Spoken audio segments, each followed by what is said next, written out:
What's up, everybody? I hope you are all doing well. This is Alexander Lloyd reporting for Team Airy on our Capsim 2021 Capsim Core Senior Project, and we are in round 2 of decisions. So we want to go ahead and develop a forecast for how many units we're going to need for various products that we are currently offering to the market. We want to take the number of potential units sold across the low-tech segment of the industry and add them up to get the total number of units sold. Next, we multiply this number by the growth rate. Here it is listed as 10%, and that number is going to be consistent. Also, that number is going to give us an additional number we're going to need to generate the demand for the coming year in terms of specific products within the low-tech segment. I'll explain the rest of this equation in the Excel slide, but we also want to go into the high-tech segment as well. For the high-tech segment, it's the same idea. We want to take the number of potential units sold across the high-tech segment of the industry and add them up to get the total number of units sold. Next, we multiply this number by the growth rate. Here it's actually different. Instead of 10%, it's 20%, but it's also consistent, fortunately. This number will give us the number we need to generate demand for our specific products within the high-tech segment. And again, like our products could be EAT, and they can sell in either segment. Some will just sell more in others, but usually there's, depending on like these satisfaction numbers, and accessibility and awareness, all of those figure into whether or not our units will sell toward a particular segment, as well as the other factors, the positioning like size and performance, age, etc. Well, let's get into this forecasting, formulating. So now that we have our potential units sold, for the low tech we have 5543, and for the high tech we have 2593. We input the market share percentage of our products corresponding to each segment. So in the low tech segment, we're actually at 15.7%.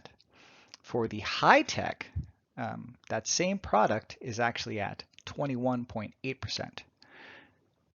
We have referenced them, if you notice, to multiply the corresponding with this percentage. So once we have them, these low-tech units, once we have these low-tech units multiplied by their growth rate, that will give us this yearly demand.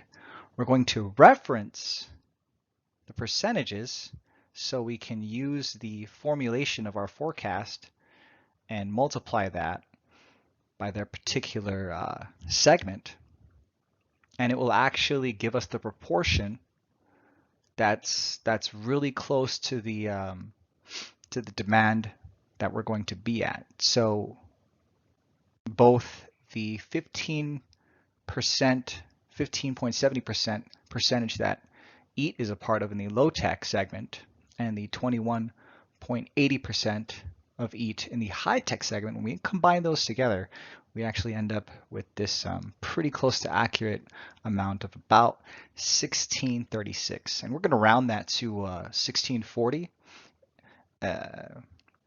So depending on the slider, it could be, I would say, somewhere between 1650 or 1625. So what I want to go into next is our EAT product. Our EAT product's doing really well.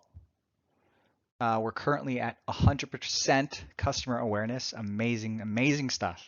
Really good to have that customer intimacy. In addition to that, we have additional factors to our customer satisfaction score, which is an 83% in customer accessibility.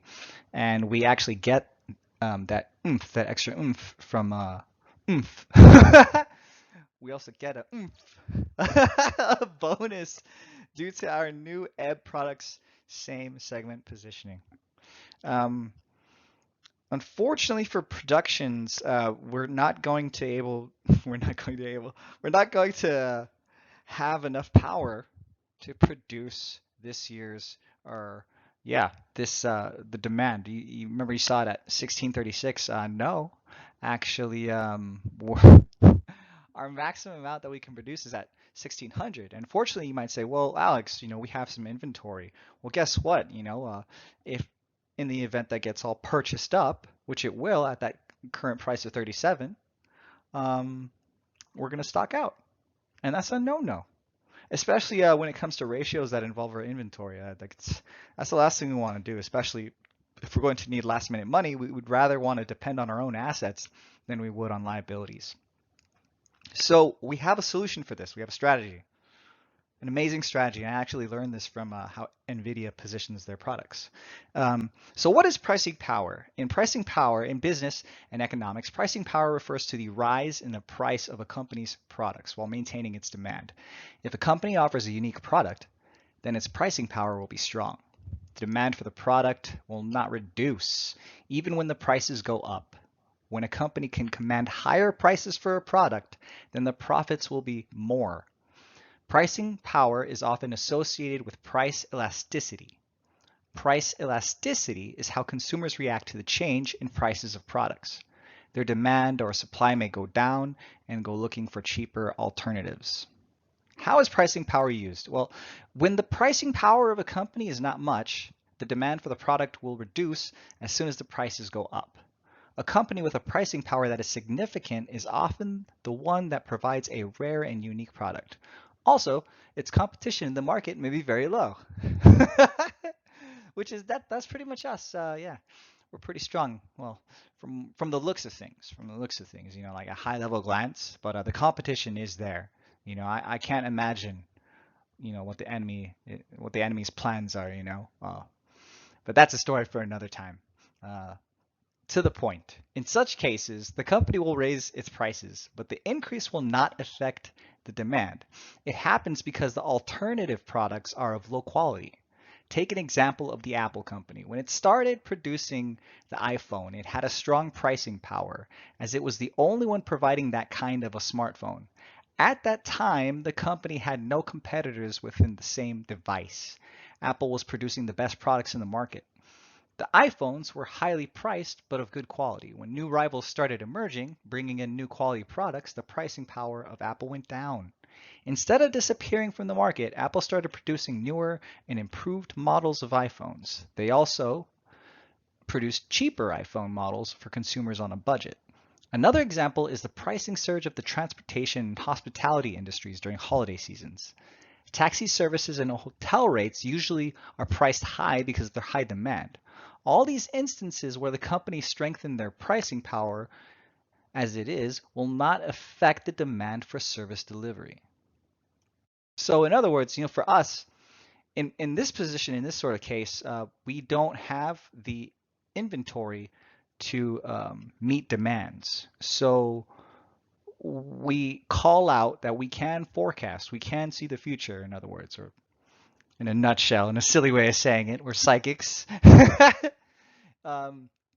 We forecast the number that we will be able to, or that will be demanded, which was, I believe, when I last checked, it was like around 1550 or 1450, somewhere around there.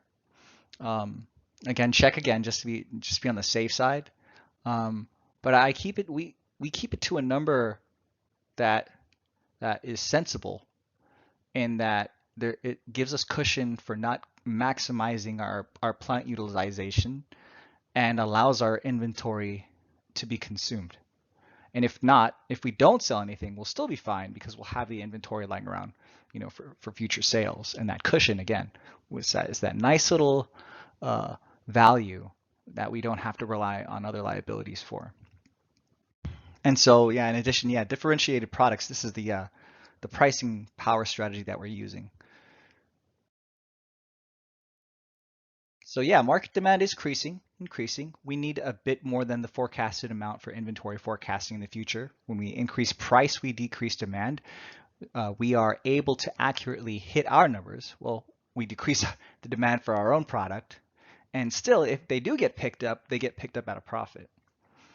And so the great thing, the benefit that comes from this, from at least what I'm hoping happens and what is likely to happen, is that without stocking out and without overworking facilities, the contribution margin, is it, I think it's gonna decreased. I believe if we were to leverage that, we can do so by investing in our automation. So I did go ahead and put a point in our automation, um, and that should lower the costs next round in the event. Oh, yeah. Yeah. Oh my gosh. I have to record this all over again. Anyway, moving forward.